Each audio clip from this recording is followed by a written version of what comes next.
Sa Spain, pauwi na si Manel at ang kanyang asawang si Julia sakay ng kanilang sasakyan. Ibinahagi ni Julia ang paksa tungkol sa pagkakaroon ng mga anak dahil hindi pa nagpapasya si Manel tungkol dito at kailangan niya ng sagot upang makapagplano para sa kinabukasan. Nagkaroon ng pagtatalo at pareho silang nataranta, kaya kinailangan ni Julia na iliko ang sasakyan para makaiwas sa paparating na sasakyan. Sa kasamaang palad, ang kanilang sasakyan ay napunta sa gitna ng kalsada at bigla silang nahagip ng malaking truck na nagpagulong sa kotse. Makalipas ang isang taon, ang byudo na si Manel ay namumuhay kasama ang kanyang pusa. Sa TV, pinag-uusapan ng mga reporter ang tungkol sa UN na tinatalakay ang posibilidad na isara ang mga hangganan dahil may kakaibang virus. Ang mga hakbang sa pag-iwas ay hindi gumagana at ang mga tao sa mga hangganan ay nagiging marahas habang sinusubukang tumakas. Labis na nanlulumo si Manel na halos hindi niya pinansin ang balita at tuluyang ni-mute ang TV. Hindi niya nakita ang security footage ng isang ospital na nagpapakita ng pasyente na dahan-dahang nagiging zombie. Pagkatapos, nagmaneho si Manel, napansin niyang may dumaan na ambulansya. May graffiti ang iba't ibang pader sa bayan na nagsasabing malapit na ang wakas. Dumating si Manel sa daungan upang makipagkita sa dalawang babae na interesadong bilhin ang kanyang bangka na hindi niya nagamit simula nang mamatay ang kanyang asawa. Habang hinahanap ang mga papel ng bangka, nakita ni Manel ang bracelet ni Julia at ang kanyang isip ay napuno ng mapait na alaala. Sa kanyang pag-uwi, si Manel ay nakatanggap ng tawag mula sa kanyang kapatid ngunit hindi niya ito pinansin. Huminto siya sa supermarket para sa ilang mga bilihin at napansin na ang lahat ay bumibili ng mas maraming pagkain kaysa karaniwan at halos walang laman ang mga istante. Nang maglaon sa bahay, itinali niya ang bracelet sa leeg ng pusa habang naririnig sa TV na lumitaw ang virus sa Spain. Sa gabi, nag-video call si Manel sa kanyang kapatid na si Belen na may malaking balita. Dahil ang kanyang asawa ay nagtatrabaho sa gobyerno, ang kanyang pamilya ay ililipat sa Canary Islands at niyaya siya nitong sumama, ngunit tumanggi si Manel. Kinabukasan ay napansin ni Manel na aalis na ang lahat ng kapitbahay, kaya nagpasya siyang gawin din ito at dinala ang kanyang pusa. Habang nasa biyahe, narinig niya sa radyo na may kumakalat na bagong variant ng virus sa Europa. Ang variant na ito ay nagpapaikli sa incubation sa ilang minuto lamang at naililipat sa pamamagitan ng sugat at kagat. Sa paliparan, pinadalhan ni Manel si Belen ng mensahe na nagsasabing sasama na lang siya. Habang sinusubukan ng mga tao na sumakay sa eroplano, ang mga tiket ay tinanggihan ng walang paliwanag at ang mga tao ay nagsimulang mamroblema. Sumisigaw sa isang empleyado na hindi alam kung ano ang nangyayari. Biglang ipinakita sa malaking screen na ang lahat ng mga flight ay nakansela at ang lahat ay nakakuha ng mensahe sa kanilang cellphone na nag-aanunsyo ng isang alerto sa seguridad ng sibil. Nataranta ang mga tao at sinubukan pa rin ng ilang tao na pumasok sa eroplano. Nakatanggap si Manel ng tawag mula kay Belen na nagsabi sa kanya na magtago sa bahay at huwag umalis hanggat hindi sila nakakakuha ng higit pang balita. Sa sandaling iyon, isang lalaki ang nagnakaw ng baril mula sa mga gwardya at nagbanta na magpapaputok, kaya ang mga tao ay nagmamadaling umalis sa paliparan. Dahil ang lahat ay nagsisikap na umuwi, si Manel ay naipit sa trapiko, at ang radyo ay nagsasabi na ang lahat ng mga kalsada at tulay ay nasa parehong sitwasyon. Habang lumilipad ang mga helicopter ng militar sa itaas nila, nagsimulang umalis ang mga tao sa kanilang mga sasakyan at nakipagtalo sa ibang mga driver. Ibinahagi sa balita na ang mga tauhan ng militar ay inililikas at ang mga tao ay nagkakagulo na umabot sa puntong maraming mga sundalo ang nasugatan. Sa kalaunan, maraming mga driver ang napagod sa paghihintay, kaya't iniwan nila ang kanilang mga sasakyan at umalis na naglalakad. Hinawakan ni Manel ang kanyang pusa at nagpas siyang gawin din ito. Dumating siya sa kanyang kapitbahayan sa gabi at natuklasan na pinalibutan ng isang grupo ng mga sundalo ang isang gusali upang magtayo ng espesyal na lagusan sa isang bahay. Kakaibang ingay ang nanggagaling dito at laking gulat ni Manel nang makitang may dalawang sundalong naglabas ng isang zombie sa pamamagitan ng lagusan habang ang asawa sa labas ay umiiyak para sa kanyang may sakit na asawa. Ang zombie ay dinala sa sasakyang militar habang napagtanto ni Manel na kilala niya ang lalaki. Pagkatapos, umuwi si Manel at nakatulog. Nang gabing iyon ay nanaginip siya tungkol sa aksidente at pagkamatay ni Julia. Kinaumagahan, nag-video call si Belen kay Manel at sinabi sa kanya na nag-oorganisa sila ng mga ligtas na lugar upang ipadala doon ang mga tao. Gayunpaman, may mga argumento sa hukbo dahil habang mas maraming tao ang kanilang kinukuha, mas maraming pagkakataong madala ang virus sa ligtas na lugar at ang ibang mga bansa ay nagkaroon na ng problema sa pagsubok nito. Pinayuhan niya si Manel na manatili sa bahay kahit anong mangyari. Sa lalong madaling panahon ang lahat ng malalaking lungsod ay nagdeklara ng quarantine at hindi pinahihintulutan ang sino man na pumunta doon na nagdulot ng higit pang kaguluhan sa mga lansangan. Ang virus ay hindi na mapigilan at ang mga tao ay nagsimulang makakita ng mga zombie na kumakain ng mga tao sa paligid ng kapitbahayan na kanilang ni-record para sa social media. Ang iba ay gumagawa ng video na nagbabahagi ng mga ideya kung paano gumawa ng baluti at ipagtanggol ang kanilang sarili. Sa hapong iyon, inanunsyo ng gobyerno ang state of emergency at mayroon na ngayong mga bagong paghihigpit. Ang lahat ng pangkomersyal na gawain ay dapat tumigil pagkalipas ng 2 PM at ang mga tao ay dapat kumilos bilang mga sundalo. Sa sumunod na pagpunta ni Manel sa supermarket, halos wala ng pagkain at nagnanakaw ang mga tao sa kamay ng isa't isa. Kinuha ni Manel ang makakaya niyang dalhin at sa kanyang paglabas, nakita niya ang mga fighter jet na lumilipad. Sunod, huminto siya sa gasolinahan para sa karagdagang supply. Sa sandaling iyon ay lumitaw ang isang sugatang pulis at pagkatapos makabangga kay Manel ay nagkulong siya sa loob ng tindahan ng istasyon, nilock ang mga pinto gamit ang kanyang mga posas. Di nagtagal, mas maraming tao ang lumitaw sa lugar, tumatakbo at sumisigaw para sa tulong. Biglang tumalon ang zombie sa isa pang opisyal at sinimulang kainin ang kanyang mukha. Kumuha si Manel ng mop at naghanda upang ipagtanggol ang sarili ngunit nang maaabot na siya ng zombie, binaril ito ng natumbang opisyal na naging sanhi ng pagbuhos ng dugo ng zombie sa mukha ni Manel. Sa loob ng tindahan, hinampas ng unang pulis ang salamin habang nagsisimula siyang mag-transform. Si Manel na nag-aalala ay gustong suriin ang nakahigang opisyal na bumaril sa sahig upang lumayo siya. Pagkaalis ni Manel dala ang kanyang mga gamit, tinapos ng pulis ang sarili. Nang maglaon sa araw na iyon, sa wakas ay lumabas ang Pangulo sa TV at nag-anunsyo ng pinahabang lockdown. Ang mga taong mabigong makipagtulungan sa hukbo at ang kanilang mga plano sa paglikas ay magkakaroon ng mga kriminal na kahihinatnan. Kasunod ng mga tutorial sa internet, ginamit ni Manel ang kanyang mga kasangkapan upang patatagin ang mga panlabas na dingding ng bahay at mag-install ng security camera. Sa gabi, dumating ang hukbo sa kapitbahayan ni Manel upang ilikas ito, ngunit pinadalhan siya ni Belen ng mensahe na nagsasabi sa kanya na manatili sa bahay at ililigtas siya nito sa lalong madaling panahon. Pinatay ni Manel ang mga ilaw at nagtago kasama ang kanyang pusa habang naririnig niya ang mga kawal na kumakatok sa kanyang pinto. Sa kabutihang palad ay hindi nila ito sinira at hindi rin siya nakita sa bintana, kaya umalis sila. Makalipas ang 2 linggo, nauubusan na ng pagkain si Manel at hindi na niya matawagan ang kanyang kapatid dahil walang signal. Pagkatapos ng maraming pag-aatubili, kumuha siya ng ilang mga kagamitan para sa pagtatanggol sa sarili, tinakpan ng kanyang katawan ng mga layer, at sa wakas ay umalis sa kanyang tahanan. Pinasok niya ang maraming bahay upang maghanap ng pagkain, ngunit sa kasamaang palad, wala siyang mahanap. Pagkatapos ng ilang oras ng paghahanap, pumasok siya sa isang bahay kung saan nakita niya ang isang matandang babae na nagngangalang Gabriela na hindi nakasama sa paglikas dahil naka-wheelchair.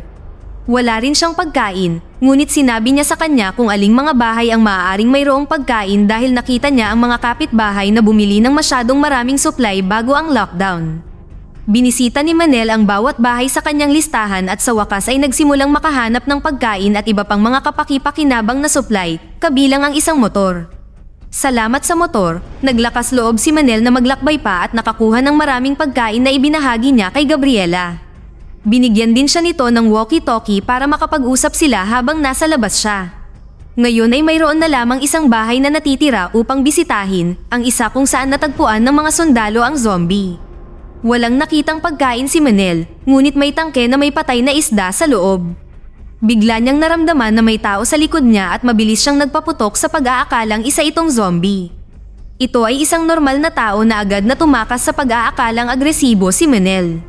Bago umalis ay tiningnan niya ang huling aparador at sa wakas ay nakahanap ng mas maraming pagkain. Lumipas ang mga araw at madalas na nagkikita sina Manel at Gabriela para sabay na kumain. Isang gabi, nalasing si Manel at nagpadala ng mensahe kay Gabriela na nagsasabing pinagsisisihan niya ang hindi paggugol ng mas maraming oras sa kanyang pamilya. Pagkatapos ay nanaginip siya muli tungkol sa aksidente, naaalala kung paano sila dinala sa ospital sa isang helicopter. Bigla siyang nagulat sa paggising ni Gabriela sa walkie-talkie na sinabihan siyang buksan ang radyo. Ginawa ito ni Manel at nakarinig ng boses na nagsasabing ipinapadala nila ang mga nakaligtas sa Canaries, kaya ibinahagi nila ang coordinate para mahanap ng mga tao ang rescue group na ito. Walang tiwala sa kanila si Gabriela, ngunit iginiit ni Manel na nauubusan na sila ng pagkain. Ang grupo ay lumilitaw na nasa Arrow sa estuar at sinabi ni Manel na maaari nilang maabot ito gamit ang kanyang bangka, ngunit sinabi ni Gabriela na hindi siya makakapunta dahil magiging pabigat siya. Tumangging makinig si Manel at nangakong aalagaan siya. Kinaumagahan, nag-alala si Manel nang hindi sinasagot ni Gabriela ang kanyang mga tawag. Tumakbo siya para tingnan siya at nadiskubre niya nagpakamatay ito. Nag-iwan siya ng sulat na nagpapasalamat sa kanya nitong mga nakaraang araw at nagsabi sa kanya na iligtas ang kanyang sarili. Sa kanyang pagbabalik, si Manel ay biglang inatake ng isang zombie na nagawang desarmahan siya. Pagkatapos ng ilang pagpupumiglas, sinipa ni Manel ang zombie at tumalon sa ibabaw ng isang kotse para lang mahawakan ng zombie ang kanyang binti para ibagsak siya. Nagpatuloy ang pakikipagpunyagi habang kinakagat ng zombie ang braso ni Manel. Sa kabutihang palad ay hindi ito tumusok sa balat niya salamat sa kanyang proteksyon kahit na ang nilalang ay dumura ng dugo sa kanyang mukha. Inabot ni Manel ang sasakyan upang buksan ang sasakyan at sinimulang bugbugin ang zombie gamit ang mga ito na naipit ang kanyang ulo sa basag na salamin. Pagkatapos ay tumakbo siya para kunin ang kanyang sandata at bumaril para patayin ang zombie habang pinapalaya nito ang sarili. Pagkatapos, kinuha niya ang kanyang ID mula sa kanyang wallet at inilagay ito sa kanyang dibdib kung sakaling mahanap siya ng mga awtoridad. Maya-maya sa bahay, nagpakulo siya ng tubig upang linisin ang kanyang sandata at nagpadala ng isa pang mensahe kay Belen na nagsasabing hindi na siya makakapaghintay para sa kanya, ngunit wala pa ring signal. Pagkatapos ay umalis si Manel kasama ang kanyang pusa sakay ng motor, nagmaneho ng napakabilis sa mga walang laman na kalsada. Sa bandang huli, nakakita siya ng harang, kaya wala siyang pagpipilian kundi dumaan sa kagubatan. Doon ay hinabol siya ng mga zombie na hindi sapat na mabilis para mahuli siya. Sinubukan nilang tumalon kaya kinailangan ni Manel na bigyang pansin ang pag-iwas. Nang makatagpo siya ng inabandonang kampo, natakot siya sa maaaring makita niya doon, ngunit wala siyang ibang madadaanan. Sinimulan niya itong tawirin at lumabas ang malaking pulutong ng mga zombie camper, kaya nagsimulang magmadali si Manel para iwasan silang lahat at maiwasan ang pagbangga sa anumang kagamitan. Nagawa niyang tumawid sa lugar ng hindi nakakagat at nakarating sa isa pang kalsada, nakita niya ang isang tumpok ng mga katawan na nakaharang dito. Masyadong mabilis si Manel para huminto sa oras at sa halip ay nahulog sa motor. Sa kabutihang palad, ligtas ang pusa sa kanyang kulungan. Nang marinig ang papalapit ng mga zombie, muling sumakay si Manel sa motor ngunit hindi ito umaandar, kaya't wala siyang pagpipilian kundi tumakbo. Tinawid niya ang kagubatan ng mas mabilis hanggat maaari habang sinusundan siya ng mga zombie. Sa kalaunan, nakarating siya sa daungan at nang tumawid siya sa tulay, isinara niya ang gate sa likuran niya. Ang mga zombie ay nagsimulang humampas sa salamin hanggang sa masira nila ito at tumawid din. Ngunit sa sandaling iyon ay nakatawid na si Manel sa mas malakas na gate at sa wakas ay nakatakas. Sa una, iniisip ni Manel na wala ng pag-asa dahil natuklasan niyang wala na ang lahat ng mga bangka sa daungan. Gayunpaman, pagkatapos tumingin sa paligid, nakita niya ang isang inabandonang bangka sa tubig sa malayo. Lumangoy si Manel dito at sinubukan ang makina, ngunit hindi umaandar ang bangka. Sa sandaling iyon ay nakarinig siya ng ingay at binuksan niya ang isang pinto upang makita ang isang sanggol na zombie na nasa upuan. Pagkatapos, umalis si Manel at ang kanyang pusa sakay ng maliit na balsa. Sinusubukan niyang marating ang lugar mula sa mensahe sa radyo, ngunit nasira ito. Kahit gaano pa siya kalayo mula sa dalampasigan ay wala pa rin siyang signal, ngunit patuloy siyang nagre-record ng mga mensahe para sa kanyang ate. Nang gabing iyon ay huminto ang balsa sa kalagitnaan ng biyahe. Nang suriin ni Manel ang makina ay natuklasan niyang may bangkay na naipit dito. Sa sandaling iyon ay nakakita siya ng malakas na ilaw na papalapit at itinaas ni Manel ang kanyang mga kamay habang sumisigaw ng tulong. Ito pala ay isang bangka na may mga lalaking Ukrainian na pumayag na sumama siya sa kanila. Dinala si Manel at ang pusa sa isang malaking barko at binigyan ng pagkain. Ang tanging tao na nakakapagsalita ng Espanyol ay si Victor, na nagpaliwanag na ang mga Canaries ay na-quarantine at hindi hinayaan ng mga pulis na bumaba ang mga lumikas na nakaligtas, kaya naman napakaraming zombie sa lupa. Binigyan nila si Manel ng kwarto pagkatapos niyang mangako na tutulungan niya silang maghanap ng mga supply sa umaga. Sa kalagitnaan ng gabi, nakarinig si Manel ng ilang boses at dumungaw sa bintana para makita ang ilang nakaligtas sa isang bangka na humihingi ng tulong. Kinaumagahan ay nagtanong si Manel tungkol sa mga bagong nakaligtas, ngunit nanumpa si Victor na walang dumating kagabi. Pagkatapos ay tinawag si Manel sa opisina ng kapitan upang tumulong sa paghahanap ng mahahalagang gusali sa mapa tulad ng mga ospital at pabrika. Pagkatapos, natuklasan niya na ang bangkang nakita niya kagabi ay nasa barko at nakuha ng mga tripulante ang ari-arian ng mga nakaligtas. Tinanong niya si Victor tungkol dito, ngunit tumanggi siyang sumagot. Dahil piloto si Victor, sinabi sa kanya ni Manel na alam niya kung saan makakahanap ng helicopter, ngunit sinabihan siya ni Victor na umiwas sa gulo at ihinto ang pagtatanong. Sa gabi ay tumingin-tingin si Manel sa paligid at napansin niyang dinadala ng barko ang lahat ng mga bangka na kinuha ng mga tripulante mula sa iba't bang nakaligtas. Inipon niya ang kanyang mga gamit at itinago ang kanyang pusa sa kanyang bag upang pumuslit sa paligid ng barko. Sa isang silid sa ibaba, nakita niya ang dalawang nakaligtas na nakatali. Mabilis na pinalaya ni Manel ang unang lalaki ngunit pagtayo niya, pinaputukan siya ng isang gwardya. Sa sandaling iyon ay dumating din si Victor at sinubukang dasarmahan ang gwardya, kaya nag-away sila sa baril at aksidenteng napaputok ito at nasira ang mga bagay sa kanilang paligid. Pagkatapos ay nagsimulang magsuntukan ang mga lalaki at kinuha ni Victor ang isang lubid upang sakalin ang gwardya hanggang sa mamatay. Ngayon ay gusto ni Victor na tumakas din at pumayag na hanapin ang helicopter. Si Manel, Victor, at ang iba pang nakaligtas ay maingat na pumuslit hanggang sa makarating sila sa isang bangka. Nang sila ay aalis na, dalawang gwardya ang nagpaputok na ikinamatay ng nakaligtas. Habang papaalis ang bangka, pinaputukan sila ni Victor ngunit nasugatan sa balikat sa proseso. Pinabilis ni Manel ang bangka upang makatakas bago sila mapatay. Ilang sandali pa ay nakarating na sila sa dalampasigan at tinulungan ni Manel si Victor na maglakad. Nakita nila ang isang grupo ng mga kotse at zombie na natigil sa loob ng isang sasakyan na mabilis na pinatay ni Manel. Pagkatapos, umalis ang mga lalaki at ang pusa sakay ng kotse para hanapin ang ospital kung saan namatay si Julia kaya naalala ni Manel ang helicopter. Sa paglalakbay, ipinaliwanag ni Victor na ang kapitan ng barko ay isang halimaw na nagtatayo ng tahanan sa isang isla. Pinapayagan lang niyang manirahan doon ang mga nagsisilbi sa kanya, kaya lahat ng babae at bata ay kinuha para sa kanyang kaligayahan. Nang sa wakas ay nakarating na sila sa ospital, nalungkot si Manel nang mapansin na wala ang helicopter sa bubong. Biglang tumalon ang isang zombie sa ibabaw ng kotse kaya nagsimulang magmaneho si Manel na parang baliw para itapon siya. Pagkatapos ay ginamit niya ang baril ni Victor upang patayin ito at ang ingay ay umakit ng higit pang mga zombie na mabilis ding pinaputukan ni Manel. Pagkatapos, ang mga lalaki at ang pusa ay pumasok sa ospital at si Manel ay naghanap ng bagay na magagamit niya upang alisin ang bala sa balikat ni Victor. Sa sandaling iyon ay may narinig siyang mga boses na nagmumula sa unang palapag kaya umakyat si Manel. May nakita siyang zombie na naglalakad at nagtago bago siya makita. Pagkatapos ay narinig niya ang mga boses na nagmumula sa lagusan kaya kinausap niya ang mga ito hanggang sa lumitaw ang isa pang zombie sa kanyang likuran. Mabilis siyang itinulak ni Manel at pinaputukan siya pababa, ngunit mas maraming zombie ang sumambulat sa pintuan.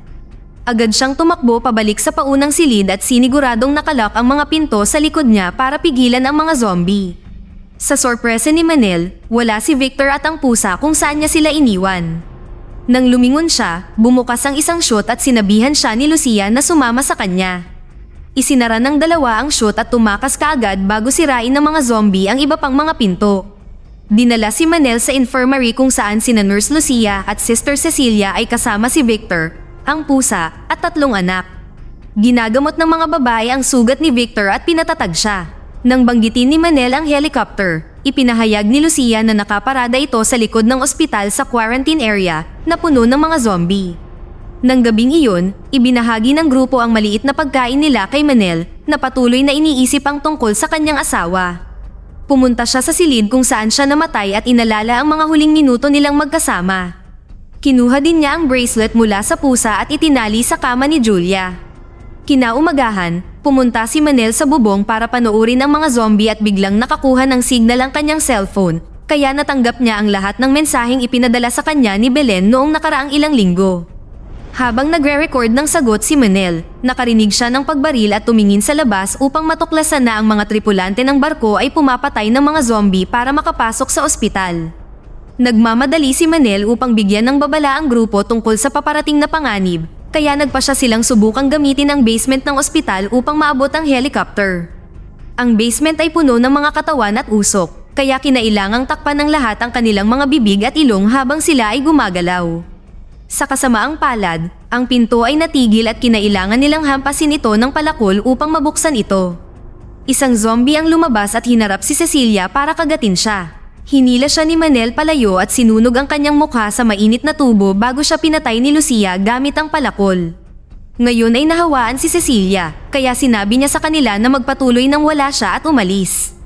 Nakarating ang grupo sa isang pasilyo at nakakita ng mga zombie sa likod ng ilang kasangkapan.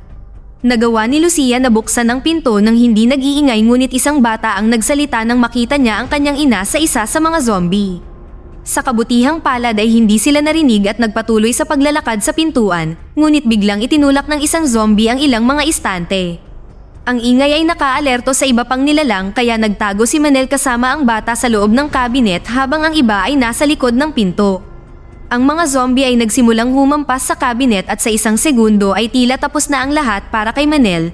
Gayunpaman, ang mga tripulante ng barko ay dumating at binaril ang lahat ng mga zombie sa loob ng ilang minuto.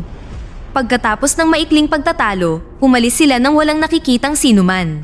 Ngayon ang grupo ay makakarating na sa huling pinto at nakita nila ang lahat ng mga zombie sa labas. Sa pag-alaala sa tutorial mula sa internet, itinali ni Manel ang isang bungkos ng mga kulungan at ginamit nila ang mga ito bilang kalasag sa pagtawid sa bakuran. Sa una, maayos ang lahat, ngunit nang matigil ang isang gulong, ang ingay ay umakit sa mga zombie. Ginamit ni Lucia ang kanyang palakol at ginamit ni Manel ang fire extinguisher upang maiwasan ang mga ito habang patuloy na itinutulak ni Victor ang kulungan. Mabagal silang kumilos ngunit sa matinding pagsisikap ay nakarating sila sa gate. Sinira ni Lucia ang kadena gamit ang kanyang palakol at nananatili kasama ni Manel upang hindi makalapit ang mga zombie habang si Victor ay tumatakbo kasama ang mga bata patungo sa helicopter. Pagkatapos ng matinding pagtulak, nagawa ni Lucia at Manel na isara ang gate at ilock ito ng scarf, pagkatapos ay tumakbo sila para sumama sa iba. Sinubukan ni Victor na paandarin ang helicopter ngunit hindi ito gumagana at ang mga zombie ay nagsisimula ng umakyat sa bakod, kaya lumabas si Manel upang labanan sila. Sa sandaling iyon, nakahanap si Victor ng hindi nakakabit na cable at muling ikinonekta ito upang tuluyang gumana ang helicopter. Ang tunog ng makina ay nakakuha ng atensyon ng mga tripulante na agad na dumating sa bakuran at nagsimulang barilin ang mga zombie. Inalis nila ang scarf para buksan ang gate at nagbantang babarilin ang grupo kung hindi sila makikipagtulungan. Maingat na tumango si Victor kay Manel na sinira ang isa pang kadena upang buksan ang pangalawang gate. Isang bagong pangkat ng mga zombie ang sumugod sa bakuran at mabilis na pinalibutan ang mga tripulante upang kagatin sila. May ilang zombie din na lumalapit sa helicopter, kaya nag-hover si Victor para lumipad. Si Manel ay dumaan sa pulutong sa pamamagitan ng pagpatay sa mga zombie gamit ang palakol. Aalis na ang helicopter ngunit nang makakita ng pagkakataon, hinagis ni Lucia ang hagdan at agad itong inakyat ni Manel upang muling makasama ang mga bagong kaibigan at ang kanyang pusa. Makalipas ang ilang oras ay papalapit na ang helicopter sa Canaries. Sa sandaling iyon ay nakatanggap si Manel ng tawag mula kay Belen na nagsasabi sa kanya na huwag pumunta. Dalawang fighter jet ang lumipad na nagpapatunay na ang isla ay nahawaan din. Dito na nagtatapos ang ating kwento. Sana ay nagustuhan nyo. Mag-subscribe na kung hindi ka pa nakasubscribe, pindutin na rin ang notification bell at like button upang matulungan ang channel at mag-iwan na rin ng komento. Maraming salamat sa panonood.